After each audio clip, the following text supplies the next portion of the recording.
नमस्कार, मैं Nityanand Shukla, reporter post से। आज हम चर्चा करने जा रहे हैं कि क्या आने वाले 2023 में शादी, विवाह, तलाक, प्रॉपर्टीज में देश के सभी नागरिकों को एक समान का लॉ होगा। जी हाँ, अगर जो हम 22वें लॉ कमीशन को ध्यान में रखकर बात करें तो लगता है कि आने वाले समय में समान नागरिक आचार संहिता लागू हो सकती है। नरेंद्र मोदी सरकार ने 22वां लॉ कमीशन का गठन किया है, जिसका नेतृत्व करेंगे रिटायर्ड चीफ जस्टिस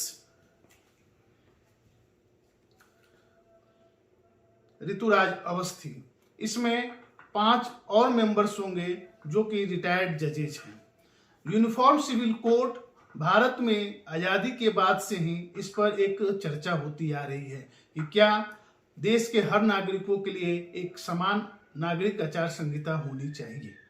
हिंदुओं के लिए तो इससे बहुत प्रभाव नहीं पड़ने वाला है, कुछ अन्य धर्म के लोग हैं जिन पर इसका असर पड़ेगा। पहले हम बात करते हैं कि किस रूप में नरेंद्र मोदी सरकार 2023 में इसे लाने वाली है। जो 22वें लॉ कमीशन को समय दिया गया है, जानकार सूत्र बताते हैं कि 100 दिनों का उन्हें समय दिया गया है इस पर गहन चर्चा विचार कर एक ड्राफ्ट बनाने के लिए। इससे लगता है कि अगले साल फरवरी या मार्च तक यह ड्राफ्ट तैयार कर लिया जाएगा। बजट सेशन जो केंद्र पार्लियामेंट का होता है वो फरवरी में शुरू होता है। बजट सेशन के 2 पार्ट होते हैं।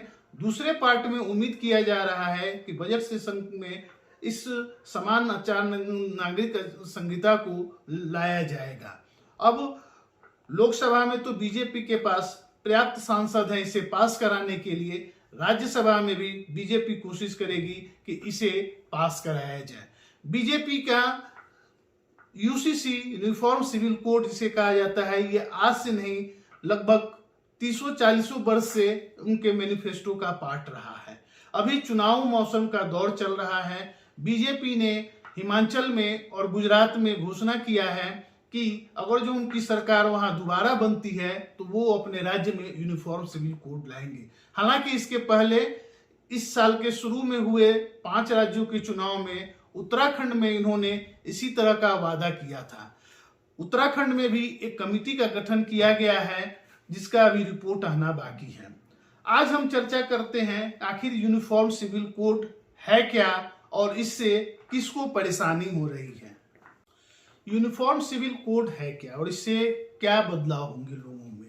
यूनिफॉर्म सिविल कोड ये कहता है कि इससे अभी अलग अलग धर्म में अलग अलग ढंग से शादी विवाह होते हैं, तलाक होते हैं और प्रॉपर्टीज में राइट्स अलग अलग होती है। इससे हिंदू जो लोग हैं उनमें यूनिफॉर्म सिविल कोड्स के बहुत सारे नियम ऑलरेडी लागू हैं। इससे सबसे ज्यादा प्रभावित होंगे तो मुस्लिम वर्ग होगा। मुस्लिम वर्ग में अभी मुस्लिम पर्सनल लॉ बोर्ड है जिसके तहत उनके शादी, विवाह और तलाक और प्रॉपर्टी संबंधी चीजों का निर्धारण होता है। Muslim law board, personal law board शरिया लॉ से गाइड होता है। जब ये इस अभी जो मुस्लिम औरतें हैं, मुस्लिम औरतों को तलाक की जो है तलाक और उसके बाद जो उनके तलाक का मेंटेनेंस होता है उसके लिए शरिया लॉ के हिसाब से होता है। ये जब कानून लागू हो जाएगा तो उन्हें भी जो हिंदू औरतों को मेंटेनेंस का हक मिलता है वो मुस्लिम औरतों को भी मिलेगा। दूसरा, अभी मुस्लिम पर्सनल लॉ के हिसाब से मुसलमानों को 4 शादियां करने की उनके शरिया के हिसाब से छूट है, जो यूनिफॉर्म सिविल कोड आने के बाद समाप्त हो जाएगा। यूनिफॉर्म सिविल कोड के बारे में जब भारत का कॉन्स्टिट्यूशन बन रहा था तो इस पर गहन चर्चा हुई थी। इस पर अलग अलग विचार थे। कुछ लोगों का कहना था कि इसे डायरेक्टिव प्रिंसिपल में इंक्लूड किया जाए, कुछ लोगों का कहना था कि इसे फंडामेंटल राइट्स के रूप में डाला जाए। लेकिन गहन चर्चा के बाद इसे आर्टिकल 44 के तहत directive principles of the constitution में रखा गया है। इस पर अनेक लोगों का अनेक मत था। इसमें जो अंबेडकर जी की भूमिका थी वो एक अहम थी। Ambedkar ji B.R. Ambedkar felt desirable that UCC should be remain purely voluntary in initial state. the state shall endeavor to secure UCC. The proposal and directive of UCC is placed under directive principles of the Constitution. Article 44, Indian Constitution defines a UCC. The state shall endeavor to secure for the citizens a UCC throughout the territory of India. UCC provides equal status to all citizens and promote gender parity. Uniform civil code को लेकर अलग लोगों की अलग मान्यताएं हैं। BJP इसे लागू कराने के लिए पुरजोर कोशिश कर रही है, वहीं कुछ मुस्लिम ऑर्गेनाइजेशंस का इस पर विरोध है।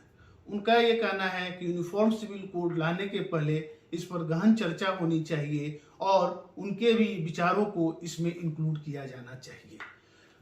केंद्र सरकार में जो लोग इसमें इन्वॉल्व हैं, उनका कहना है कि इसके पहले सिविल कोड नहीं आया था कि ट्रिपल तलाक, हलाला और बहुत सारे ऐसे मामले थे जो यूनिफॉर्म सिविल कोड लाने में अड़चन पैदा कर रहे थे।